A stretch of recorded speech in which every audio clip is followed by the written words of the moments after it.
Hemos estado hablando ya por varias semanas de Hechos 10. El tema con el que iniciamos hace como un poco más de un mes fue la familia cristiana y el reto que se da en las familias cristianas. Lo que vimos fue que Jesús mismo expresó en su palabra que cuando llegaba el Evangelio a un hogar, ese hogar iba a estar dividido. Iban a estar 2 contra 3, 3 contra 2, y que iba a estar la suegra contra la nuera, y el hijo contra el papá, y el papá contra los hijos, y que ese tipo de conflictos se iban a dar, y Jesús lo explicó, y también explicó por qué. Cuando llega el Evangelio a un hogar, cuando llega la palabra de Dios a un hogar, enfrentamos las tradiciones. Para los judíos, este era un gran problema. Los judíos, en general, no aceptaban a Jesús. Jesús llega y empieza a hablar de un mensaje nuevo y de una interpretación correcta de las Escrituras, que es el Antiguo Testamento para los judíos. Y cuando Jesús les decía, bueno, a ustedes les dijeron, y lo han escuchado, seguramente lo han escuchado en la palabra, cuando Jesús les decía, ustedes han escuchado que, y tomo un ejemplo, ojo por ojo y diente por diente, pero yo les digo que amarás a tu enemigo. Para los judíos era un boom en la cabeza. No puede ser. A mí me enseñaron que ojo por ojo y diente por diente, y el que la hace la paga, y yo quiero ver ahorita que el que me la hizo va a pagar. Y cuando Jesús me habla de misericordia, de perdón y de paz, entonces rompe el molde. Y los judíos dicen no. Pero algunos judíos escuchan y creen. Y esa es la división. Esa es la división que sucede en cada hogar. Cuando entra la palabra de Dios, se da esto, es inevitable. Lo que hablamos en aquel momento, en la segunda predicación, o la primera, ya no recuerdo, fue cómo pasó con la familia de Jesús. La familia de Jesús estaba en contra de Jesús. Sus hermanos no creían en él. Eso dice la Biblia, lo vimos con detalle, ¿no? Ya los que estuvieron en ese tiempo lo compartirán con los demás. Lo vimos con detalle, sus hermanos no creían en él, hasta lo retan. Ah, pues tú eres el Mesías, vete a Jerusalén, que todos te vean, ¿para qué te quedas aquí? Y Jesús les dice, no, todavía no es mi tiempo. Pero al final, cuando resucita Jesús, vemos a sus hermanos trabajando para el Evangelio. Las cartas de Santiago y de Judas son cartas de los hermanos de Jesús.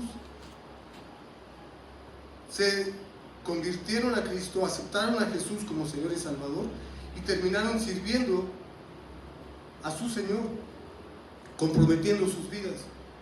Y dijimos, bueno, claro, pero pues eso pasa porque es Jesús, ¿no? A Jesús, ¿quién le va a decir que no? Y entonces tomamos un ejemplo, Cornelio, que es el capítulo 10 de Hechos. El libro de Hechos, el capítulo 10, habla de Cornelio, un centurión romano que llegó a Judea y que al escuchar y ver el fervor religioso, pues a él le gustó la idea y él sinceramente buscó a Dios. Y él oraba, y no solo oraba, él se portaba bien con la gente. Dice la palabra que les daba limosnas a los necesitados y que tenía un buen testimonio. Pero no era cualquier persona, era jefe de 100, era un centurión. Y era parte de la compañía italiana, era de los romanos. Tenía un compromiso con Roma, y teniendo el compromiso con Roma, aceptó transformarse y conocer. Y él estaba orando, que es parte de lo que se ve aquí en la primera imagen, él estaba orando, y Dios le manda un ángel a centurión. Dios le dice, escuché tu oración, y le manda un ángel. Y la instrucción que le da, eso es realmente para reflexionar mucho, es, mira, allá en otro pueblo está un tal Simón, que ahora se llama Pedro, manda por él te va a hablar. El ángel le pudo haber dicho las cosas, pero no. Le dijo, ve allá y manda por Pedro, porque él te va a hablar. Al mismo tiempo, Pedro estaba tranquilamente en la casa de otro Simón, en la azotea, preparando la comida, y al mismo tiempo Dios se le aparece a Pedro en una visión donde sale un lienzo con animales inmundos, retomando la cultura judía. Para ellos algunos animales se pueden comer y otros no se pueden comer. Todo lo que venía en la sábana que se le aparece en la visión a Pedro son animales que no se pueden comer, que él considera inmundos. Y el ángel le dice, mata y come, y él dice, no, ¿cómo crees? Pero es una alegoría, porque en realidad lo que está refiriendo es que se predique el evangelio a gente que los judíos consideran no digna. ¿Cuántos de nosotros llegamos a pensar en, bueno, sí, yo hago cosas mal, pero hay quienes están peor que yo? Hay quienes no merecen ni siquiera el perdón. Esos son los no dignos. Pedro estaba pensando así. Cuando Jesús, Dios, se le aparece en una visión, le manda ese lienzo con los animales y le dice, lo que Dios ha santificado, tú no lo llames inmundo. ¿Con qué derecho vamos a decirle a Dios, te equivocaste y limpiaste a alguien que tenía que estar condenado? Cuando Dios salva a quien Él quiere salvar, Él da la oportunidad para que todos podamos aceptar el evangelio. En un resumen, lo que hace Dios, escucha la oración de Cornelio, responde mandando un ángel, da instrucciones precisas, ve a tal ciudad, a tal casa y busca ahí a Pedro. Al mismo tiempo manda una visión a Pedro 3 veces. Comentábamos, ¿por qué 3 veces? Porque eso significa que es súper confirmado. Lo que Dios está dando de mensaje está totalmente confirmado. Y Pedro ve 3 veces esa visión. Dios le habla a Pedro para prepararlo para esta misión. Dios mismo, el Espíritu Santo, le da instrucciones a Pedro. Mira, ahí vienen unas personas, van a tocar a tu puerta. Cuando toquen, te vas con ellos a la casa donde te van a invitar. Es la instrucción de Dios para Pedro. Hay un círculo virtuoso de obediencia. Cornelio y los mensajeros que mandó para ir por Pedro y Pedro, todos obedecen. Y cuando todos obedecemos a Dios, todo sale bien. En el trabajo, bueno, en el trabajo no, el mío, pero en algún otro trabajo, cuando todos obedecemos al jefe, todo sale bien. En la casa, cuando el papá o la mamá dan instrucciones, y mira, tú lavas los trastes, y tú trapeas, y tú haces esto, porque tenemos fiesta en la noche, y todos hacen lo que tienen que hacer, pues todo camina, ¿no? Es lógico. Pero, un clic, por favor. ¿Qué pasa cuando hay desorden? Cuando cada quien jala para donde sea. Y Dios nos marca una dirección y dice, Cornelio, manda a alguien y los mensajeros no van y Pedro no quiere ir. ¿Qué pasaría? Pues se acaba la historia. Hasta ahí llegó. Pero el círculo virtuoso es cuando todos obedecen a lo que Dios está proponiendo. La que sigue, por favor. Vamos a leer Hechos 10, del 30 al 33. Este es un resumen que el mismo Cornelio le hace a Pedro. Ya que Pedro llega a su casa, Cornelio le dice, hace 4 días que a esta hora yo estaba en ayunas y a la hora novena mientras oraba en mi casa. Y vi que se puso delante de mí un varón con vestido resplandeciente. Y dijo, Cornelio, tu oración ha sido oída, tus limosnas han sido recordadas delante de Dios. Envía pues a Jope y haz enviar a Simón, el que tiene por sobrenombre Pedro, el cual mora en casa de Simón, un curtidor junto al mar. Y cuando llegue, él te hablará. Así que luego envié por ti y tú has hecho bien en venir.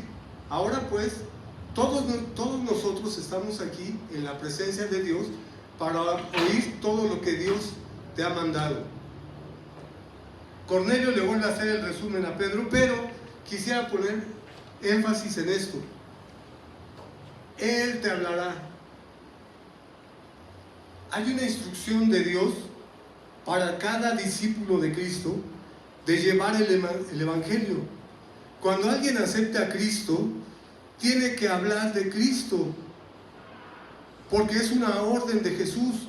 Vayan hasta lo último de la tierra y prediquen el Evangelio a cada nación, a cada cultura, a cada etnia. Y lo último de la tierra inicia en nuestra casa. En donde empezamos a hablar es en nuestra casa del Evangelio.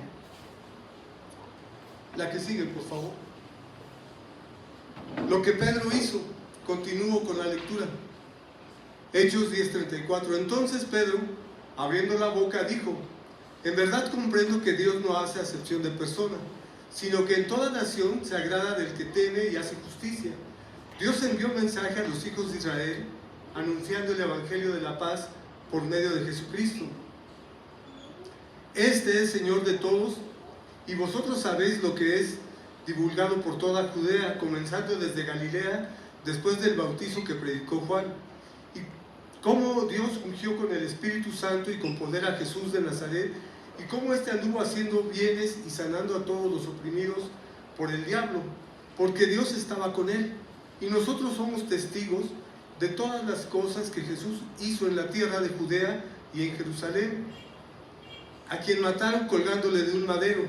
A este levantó Dios al tercer día e hizo que se manifestase, no a todo el pueblo, sino a los testigos que Dios había ordenado de antemano, a nosotros que comimos y bebimos con él después de que resucitó de los muertos. La que sigue, por favor. Una cosa que siempre me ha llamado la atención es que Pedro pudo haber compartido su testimonio personal. ¿Cuántas cosas le pasaron a Pedro? Cosas que todos tenemos idea, ¿no? Pedro era el que salió de la lancha y se estaba hundiendo, y caminó sobre el mar y se empezó a hundir, y Jesús le dio la mano para rescatarlo, pero Pedro no habló de eso. Pedro tenía a su suegra enferma y Jesús fue a la casa de Pedro y sanó a su enferma, a su suegra, pero Pedro no habló de eso. Pedro fue el que le dijo: Señor, yo jamás te voy a dejar, y Jesús le dijo: mira, tú me vas a negar 3 veces, y lo negó 3 veces. Cuando la gente le preguntaba: ¿tú conoces a Jesús? No, yo ni le conozco. Pero Pedro no habló de eso.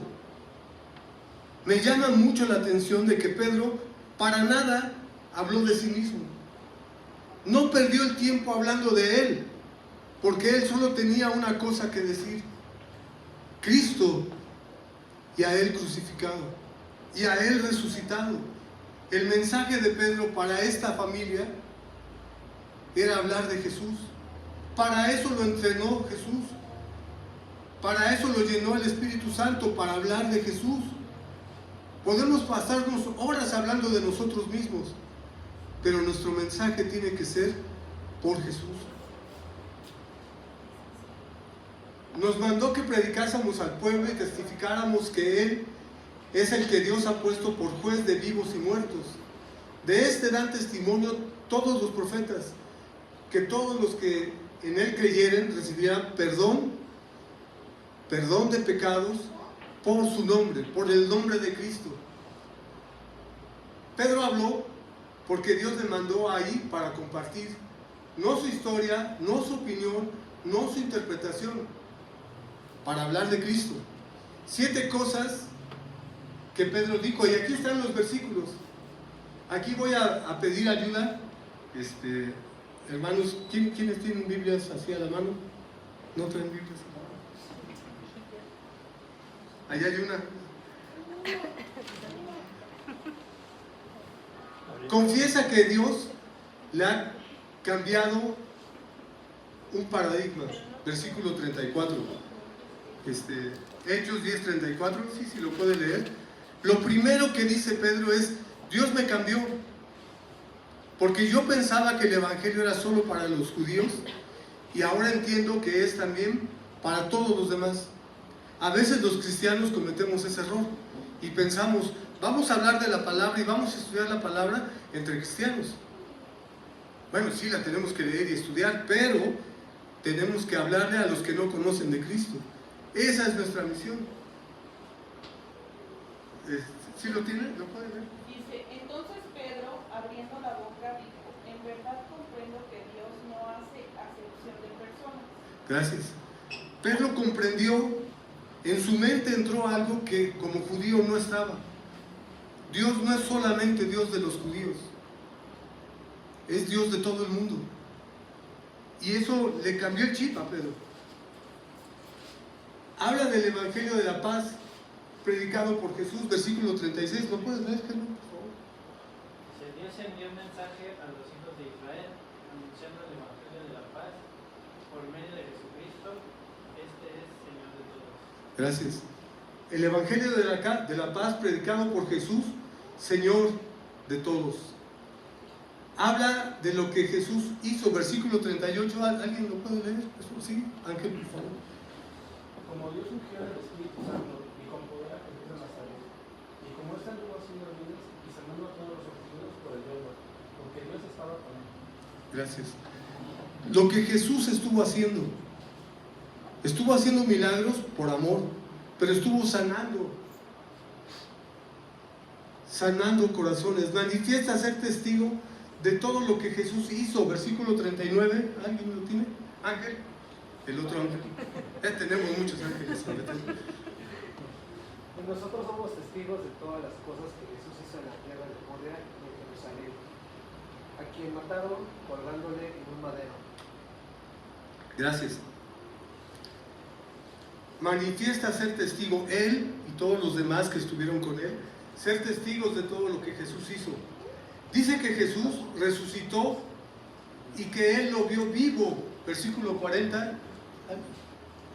ver, Brian, 40. Este levantó Dios al tercer día e hizo que se manifestase. Gracias. Todo está en la Biblia, no estamos quitándole nada.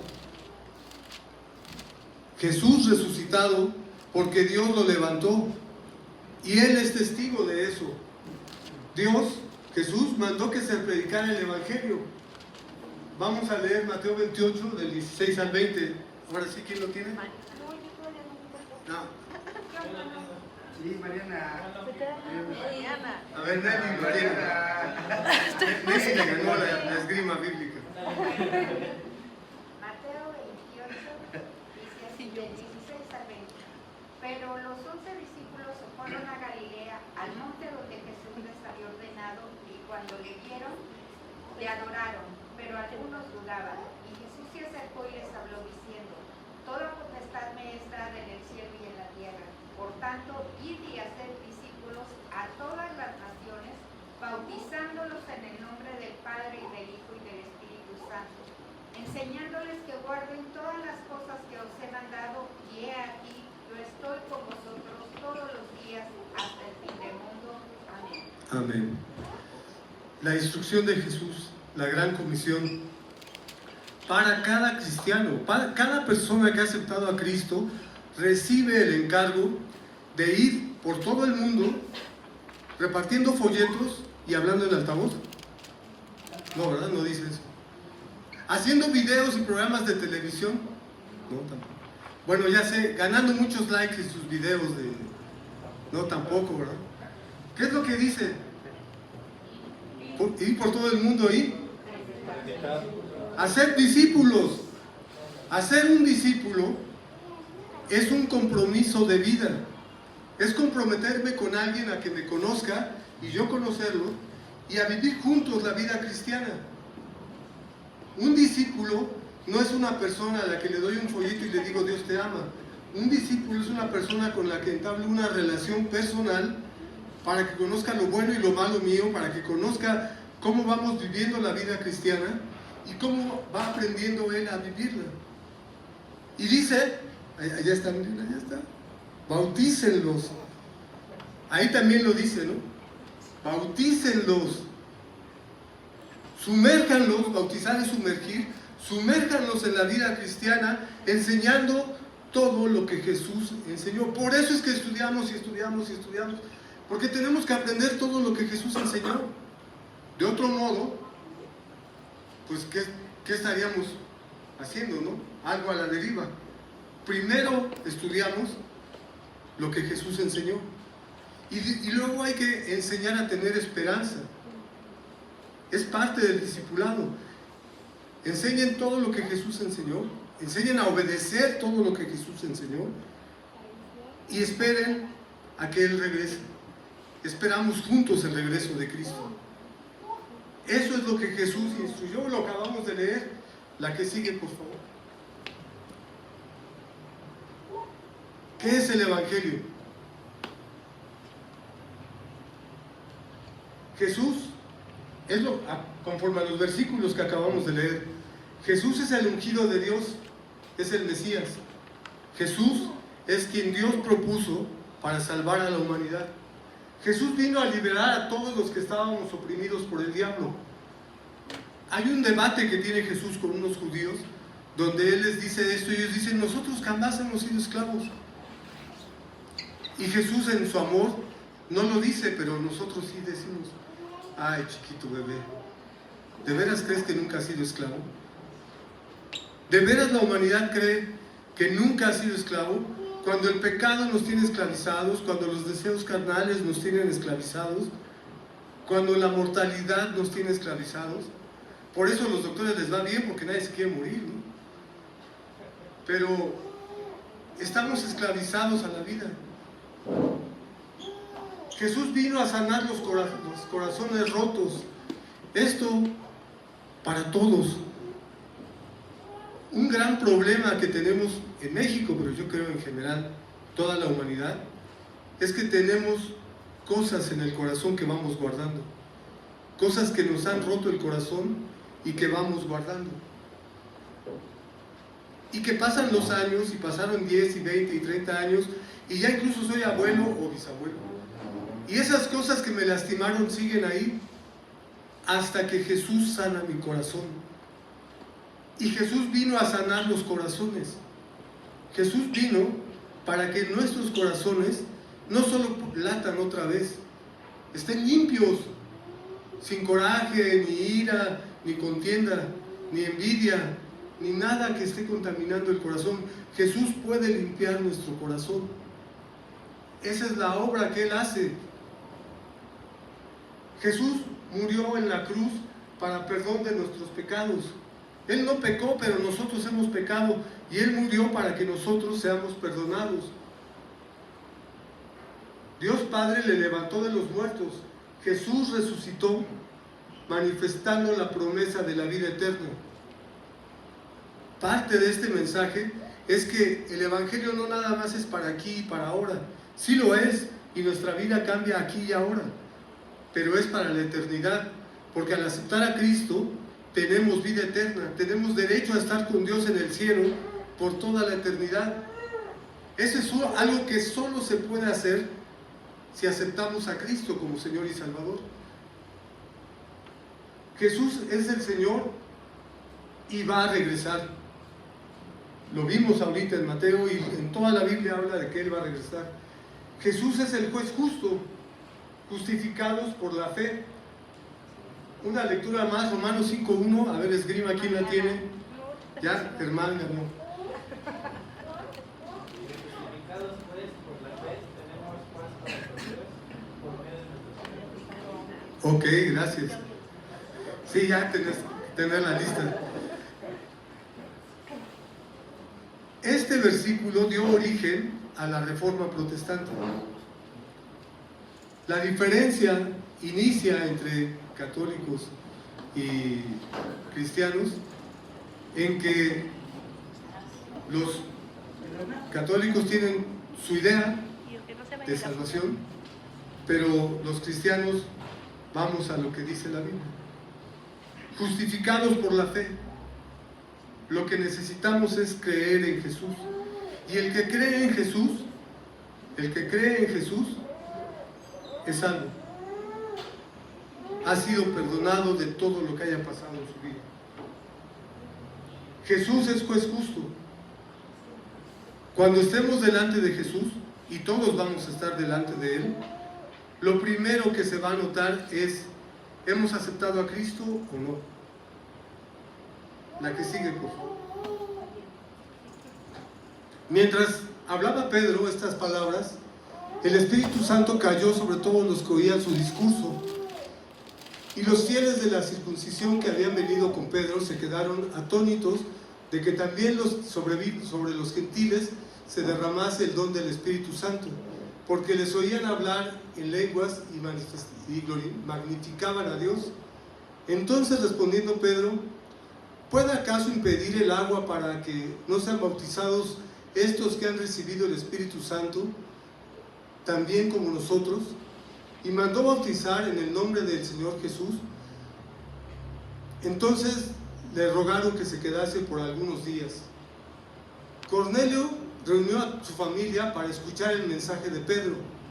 Pedro solo habló de Jesús y del Evangelio. Los familiares y amigos de Cornelio creyeron, y por creer en Jesús y aceptarle como Señor y Salvador, recibieron el Espíritu Santo. Entonces fueron bautizados en agua, porque ya habían recibido el Espíritu Santo antes, porque antes por su fe en Jesús ya habían sido bautizados en el Espíritu. Otra vez un círculo virtuoso. Cuando todos hacemos lo que Dios nos ha pedido hacer, las cosas caminan claramente. Lo que vamos a hacer hoy, bautizar en agua, no salva, no limpia pecados, no. Eso es un símbolo.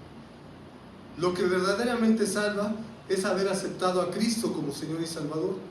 Y los que se van a bautizar hoy ya han aceptado a Cristo como su Señor, como su Salvador, como la persona que manda en sus vidas. Y todo cambia, porque Dios lo cambia. Le damos gracias a Dios por esto. Le damos gracias a Dios porque Él sigue trabajando, porque Él sigue haciendo la obra, y Él es el que toca los corazones.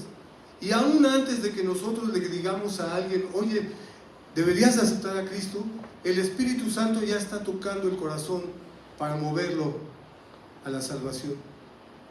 A nosotros nos toca hablar, a nosotros nos toca enseñar de Cristo, pero el que hace toda la obra es Jesús. El que hace todo para salvarnos es Jesús. Le damos la honra y la gloria al Señor. Vamos a orar. Señor, te damos gracias porque en tu bondad y misericordia a cada uno de nosotros en algún momento tú nos has alcanzado, nos has buscado, y aún en nuestra necedad, aún en nuestra negación, has tenido paciencia para una y otra vez buscarnos, porque tú quieres que estemos contigo en el cielo. Bendito seas, Dios. Bendito seas, Padre. Gracias por tu Hijo Jesús. Gracias por lo que Él hizo al morir en la cruz. Y gracias, Señor, porque también formaste la iglesia, y de esta iglesia han salido personas que nos han alcanzado a cada uno de nosotros. Permítenos, Señor, ser parte de este círculo virtuoso, y así como hemos recibido el Evangelio, lo podamos transmitir, y cada uno de nosotros también hacer discípulos. Te pedimos, Señor, que tú bendigas a esta iglesia, a todas estas familias y a los hermanos que se van a bautizar.